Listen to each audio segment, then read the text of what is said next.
아멘. 자, 오늘 말씀은 다윗의 기도, 다윗이 어떻게 기도하는지를 우리가 유심히 잘 살펴볼 필요가 있습니다.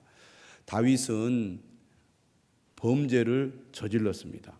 다윗의 범죄는 우리에게 크게 두 가지를 잘 깨닫게 해주는데요. 첫째는 인간은 연약한 존재라는 것입니다. 다윗은 누구보다 강한 군인이었고 승승장구, 수많은 전쟁에서 수많은 적들을 물리치고 승리를 거둔 사람이었죠. 그는 삶의 위기를 만났을 때도 그 위기를 잘 돌파하여 결국에는 승리자가 되었습니다. 얼마나 뛰어난 군인이고 또 지략가이며 그리고 지혜로운 사람입니까? 이처럼 강한 다윗. 또 영적으로 볼 때도 다윗처럼 믿음이 좋은 사람이 어디에 있습니까? 그는 신실한 믿음을 가진 사람으로서 누구보다도 하나님 앞에 바른 믿음으로 섰던 사람입니다. 그런데 그런 다윗이 무너지고 말았습니다. 엄청난 죄를 저지르고 만 것이죠. 이것은 우리에게 뭘 가르쳐 줍니까? 아무리 강한 사람이라 할지라도, 아무리 믿음이 좋은 사람이라 할지라도 누구나 넘어질 수 있다는 것입니다. 누구나 실패할 수 있다는 것입니다. 그만큼 인간은 연약한 존재라는 거죠. 그래서 하나님이 은혜 주실 때, 하나님이 복 주실 때, 어떤 일이 잘 될 때, 심지어 내 믿음이 더 충만하다고 느낄 때 겸손한 마음으로 하나님 앞에 나가지 않으면 나도 모르는 사이에 방심하게 되고 나도 모르게 죄의 유혹에 빠져서 완전히 삶을 망가뜨릴 수 있다는 것입니다. 그러므로 우리는 다윗의 범죄를 통하여 인간이 얼마나 연약한 존재인가를 깊이 깨달아야 합니다. 그래서 성령 충만할수록 더 겸손한 마음을 가져야 돼요. 은혜가 충만할 때 마귀가 틈을 탑니다. 고린도전서도 분명히 이야기하잖아요. 선줄로 생각한 자는 넘어질까 조심하라. 그래서 내가 더 책임이 크고 역할이 크고 내가 하는 일이 잘 될수록 겸손한 마음을 가져야 됩니다. 방심하면 누구나 넘어질 수 있기 때문입니다. 사람은 근본적으로 교만하기 때문에 다른 사람 앞에 이렇게 돋보이는 자리에 있거나 그런 위치에 있다 보면 나도 모르는 사이에 교만해지거든요. 교만은 패망의 선봉이라고 그랬잖아요. 내가 얼마나 연약한 존재인가를 항상 잊지 아니하면 나도 모르는 사이에 죄의 유혹을 받아서 넘어질 수 있다는 거죠.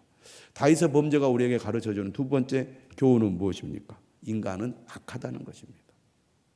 다윗은 누구보다도 하나님의 말씀을 따라 신실한 믿음으로 살았던 사람이고 다윗이 얼마나 너그럽고 인자하고 그리고 의로운 사람입니까?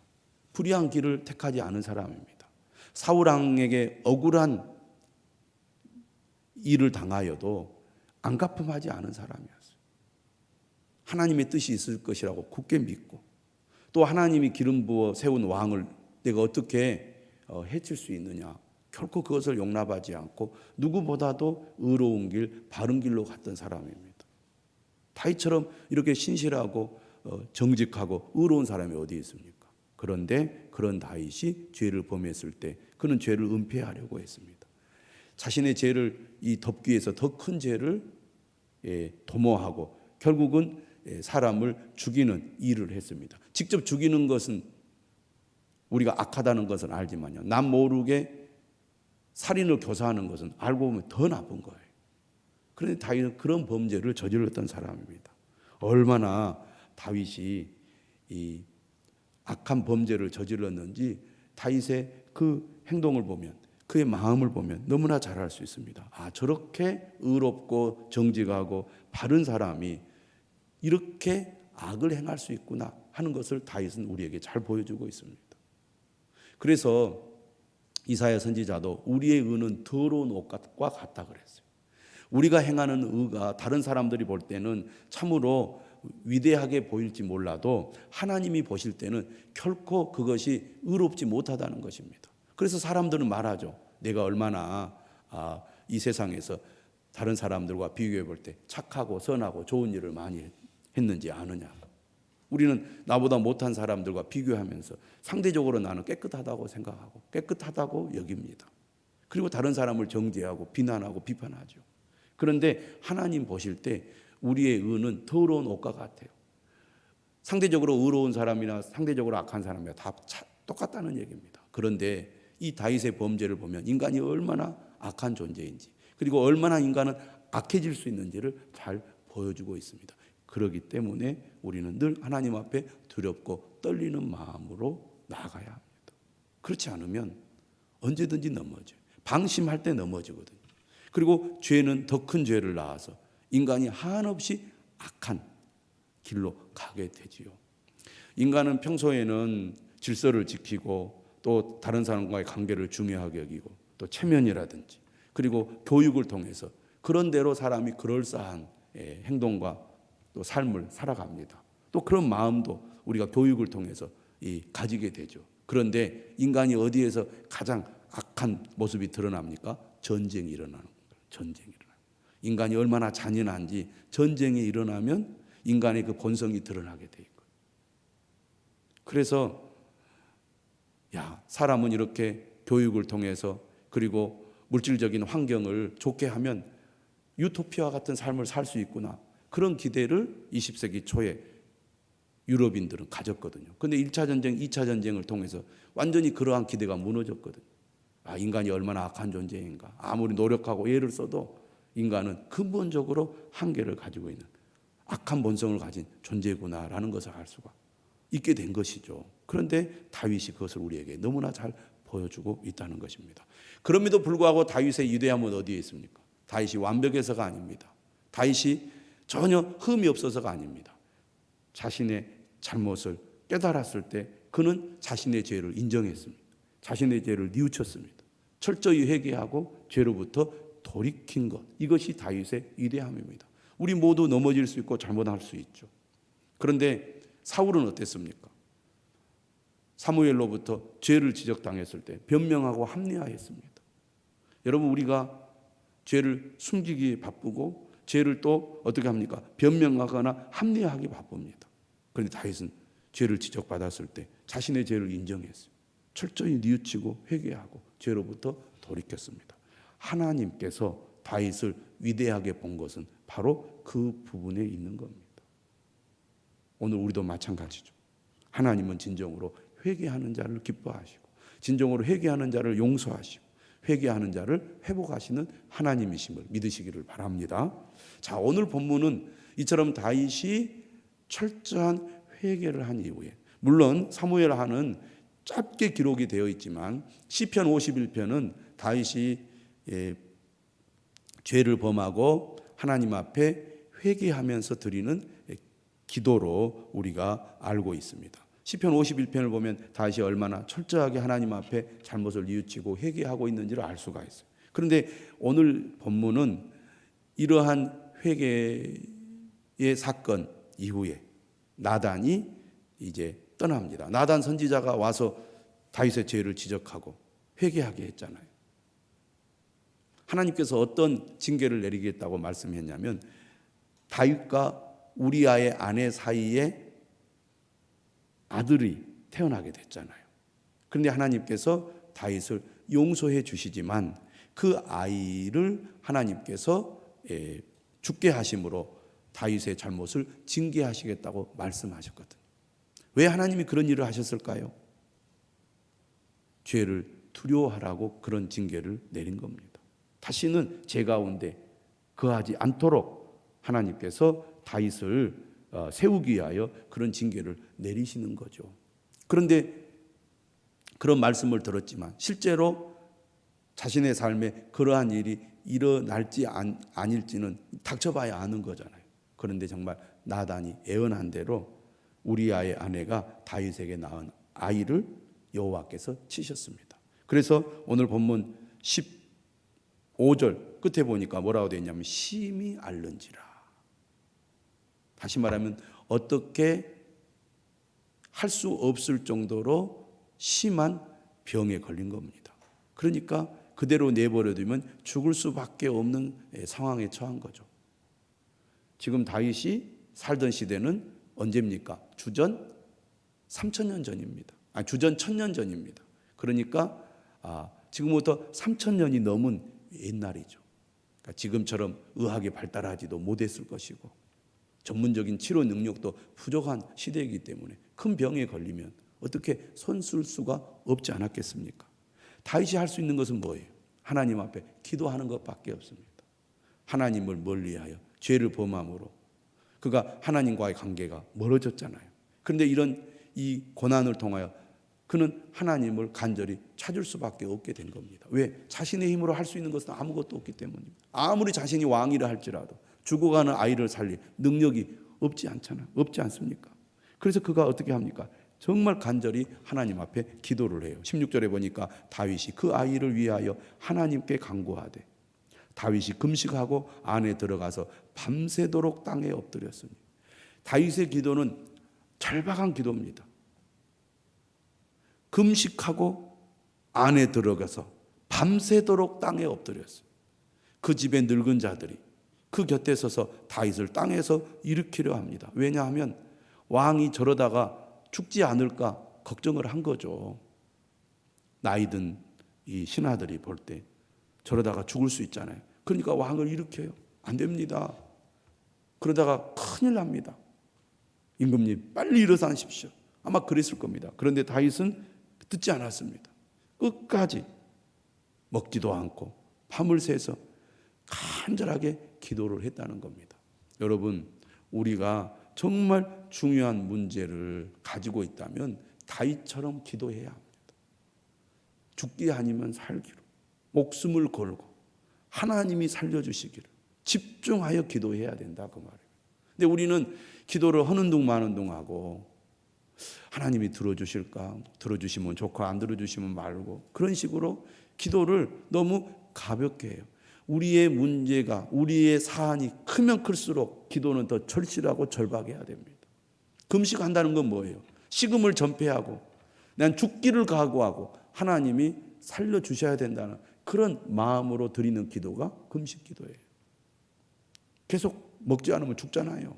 나는 죽어도 좋습니다. 하나님이 응답해 주지 않으면 나는 차라리 죽겠습니다. 그런 각오로 하나님 앞에 매달려 기도하는 거죠. 정말 내 문제가 심각하고 하나님이 도와주지 않으면 안 되는 그런 절박한 문제라면 다윗처럼 그렇게 기도해야 됩니다. 근데 우리가 얼마나 다윗처럼 이렇게 절박하게 기도한 적이 있느냐? 정말 삶의 문제를 놓고 그렇게 하나님 앞에 매달려 기도하고 있느냐? 여러분 그렇게 스스로에게 한번 물어보시기를 바랍니다. 자, 히스기야 왕이 죽을 준비를 하라는 선지자의 말을 듣습니다. 죽을 준비하십시오. 하나님이 당신의 생명을 거두어 가시겠다고 합니다. 그때 히스기야가 어떻게 했습니까? 벽을 보고 하나님 앞에 간절히 기도합니다. 목숨 걸고 기도한 거예요. 그랬더니 하나님께서 그의 생명을 몇 년이나 연장시켜 주셨습니까? 15년을 연장시켜 주셨어요. 목숨 걸고 기도해야 될 제목들이 있습니다. 그럴 때 우리가 기도를 결코 소홀히 해서는 안 됩니다. 너무나 기도를 쉽게 생각하고 너무나 기도를 대충 하고 하다마다 할 때가 얼마나 많은지 모릅니다. 어떤 사람들 그렇게 얘기해요. 정말 기도했는데 하나님이 응답이 없으신다고. 물론 우리가 원하는 때 우리가 원하는 방법으로 하나님이 응답해 주지 않는 것처럼 보일 때도 있습니다. 근데 우리의 기도가 그렇게 절실하냐 그 말이에요. 내 생각대로 내가 원하는 만큼 기도해 놓고 아무리 기도해도 안 된다고 기준을 내가 정해서 내 방식대로 판단하고 하나님이 응답이 없다고 생각할 때가 얼마나 많냐고 말이에요.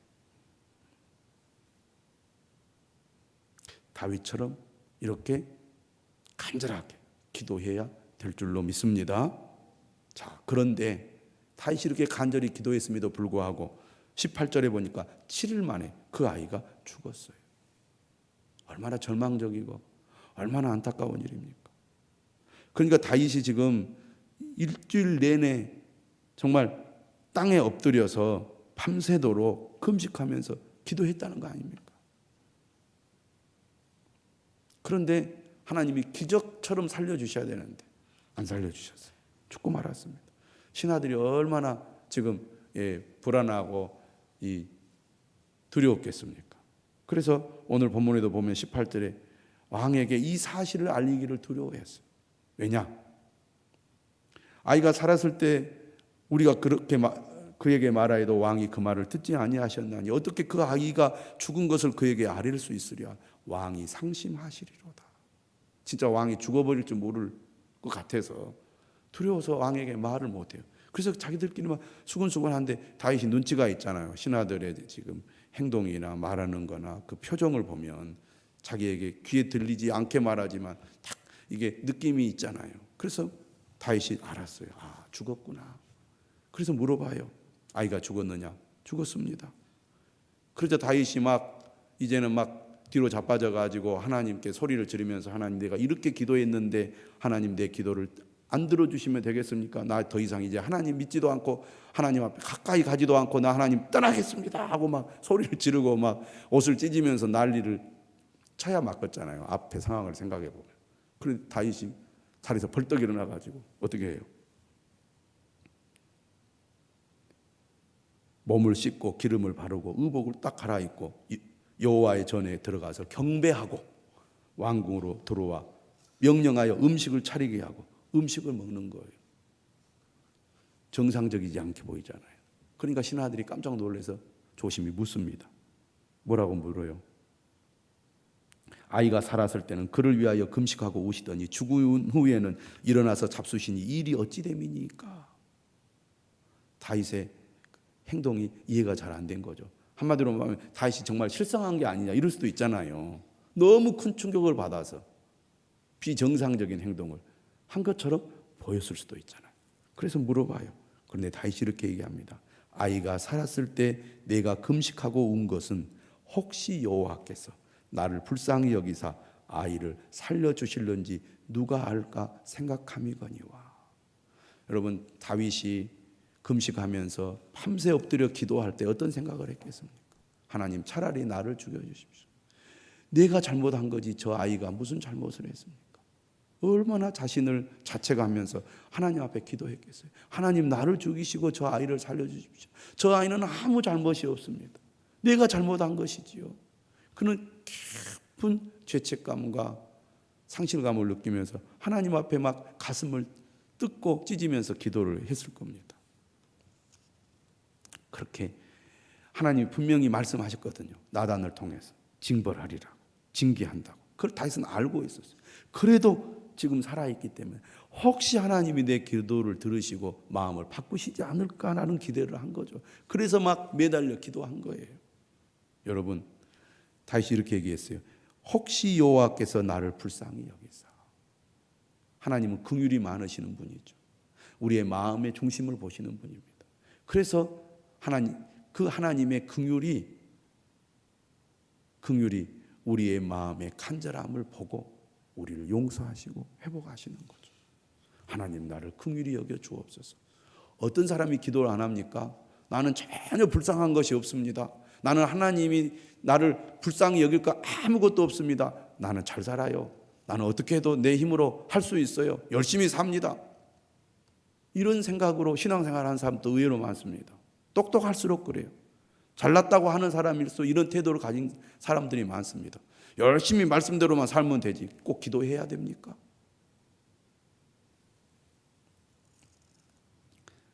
나를 불쌍히 여겨 주옵소서. 이런 뭐라 그럴까요? 심령이 가난한 마음, 하나님이 원하는 마음이에요. 다윗은 그런 마음으로 기도를 했어요. 그런데 하나님께서 그 기도에 예스하지 않았어요. 응답하지 않았어요. 들어주지 않았어요. 말씀하신 대로 이루셨어요. 다윗을 징계하셨죠. 이때 다윗의 반응입니다. 다윗은 하나님의 뜻을 받아들인 거예요. 정말 믿음의 사람, 정말 하나님의 뜻을 쫓는 사람은 어떤 결과가 내 뜻대로 되지 않았을 때 하나님이 왜 그러시는지 이해할 수도 있어요. 그렇죠? 하나님이 나에게 그렇게 하셔야 했을 만한 그 이유를 우리가 깨달을 수 있습니다.